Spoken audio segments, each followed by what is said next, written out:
Bonsoir ou rebonsoir. Notre invitée ce soir est donc Nathalie Arthaud, candidate lutte ouvrière à la présidentielle dans le civil, entre guillemets, professeur de lycée, professeur d'économie. Bonsoir Nathalie Arthaud. Bonsoir. Merci d'être avec nous. C'est la seconde fois que vous vous présentez devant les Français. En 2012, vous aviez obtenu 0,56% des voix. Vous avez fait une déclaration sur RFI qui peut surprendre. Regardez, vous dites je ne suis pas candidate pour être présidente de la République. Alors, si on vote pour vous et que vous êtes élu, vous ne présiderez pas aux destinées de la France ?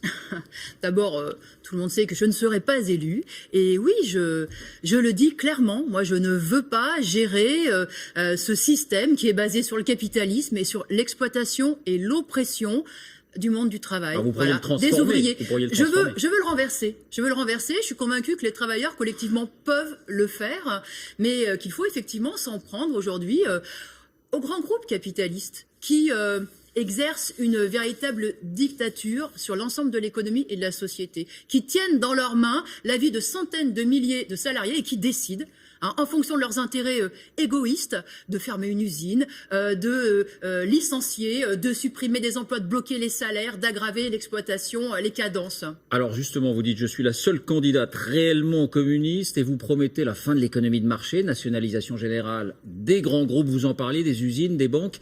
Question, quel serait votre modèle ? Regardez ces trois photos. L'Union soviétique de Léonid Brejnev, on va les découvrir. Cuba sous Fidel Castro ou la Chine actuelle, celle de Xi Jinping. Non, mais écoutez. Aucun des trois ? Dans cette élection, non, aucun des trois. Aucun des trois, figurez-vous. Il n'y a pas de référence historique ou géographique pour vous ? Ah, il y a des références parce qu'il y a des grandes luttes. Les travailleurs ont mené des grandes luttes, ont réussi même à renverser le tsarisme en Russie ils ont tenté de créer une nouvelle société. Mais dans le régime voilà. Mais évidemment non. Et dans cette élection, moi je suis candidate pour faire entendre le camp des travailleurs, les intérêts des ouvriers, des employés, des chômeurs, des retraités, parce que aujourd'hui ces intérêts-là sont bafoués tous les jours. Voilà. Et simplement, vous savez, pour mettre en avant cette idée toute simple, qu'il faut que chaque femme, chaque homme ait accès à un emploi, à un salaire correct. Et pour ça, moi, en nationalisant 1 800 € les moyens de production, ce serait possible ? Mais d'abord, je pense qu'il faut se battre aujourd'hui contre ceux qui l'empêchent, parce qu'on constate qu'aujourd'hui, il y a une véritable politique dans tous ces grands groupes, et des groupes qui sont prospères, qui réalisent des milliards de bénéfices, qui suppriment des emplois, qui font effectivement reculer la condition ouvrière.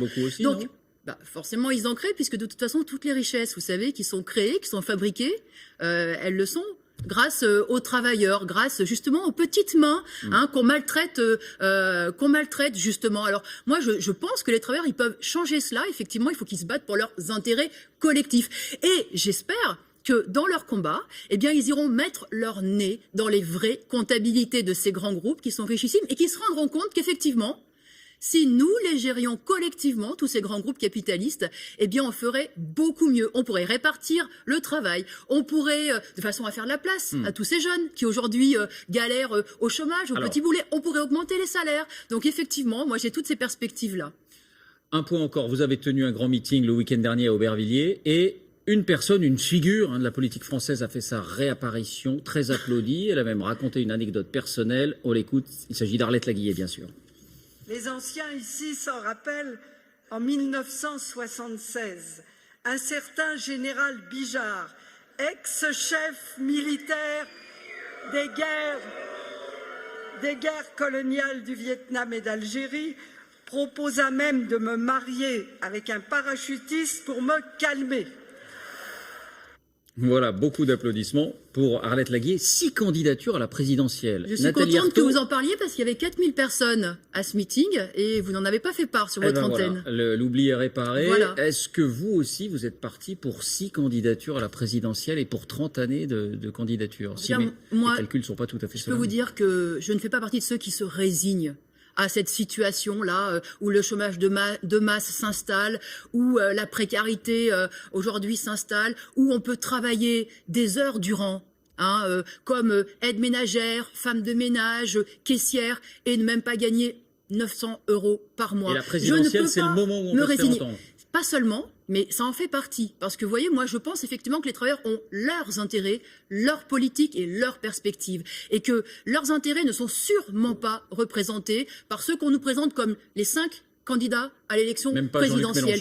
Non, parce que tout cela, justement, tout cela considère que ils ont le même parti pris. Ils pensent que la classe capitaliste, eh bien, c'est d'elle que vient les emplois, l'économie, qu'il faut forcément la servir. Eh bien, non, la réalité, c'est que voilà, il faut que les travailleurs se battent par en bas, au travers de leur lutte collective. Oui, les travailleurs feront avancer leurs intérêts. Et moi, dans cette élection, eh bien, je lève le drapeau de ces luttes collectives, de cette conscience ouvrière.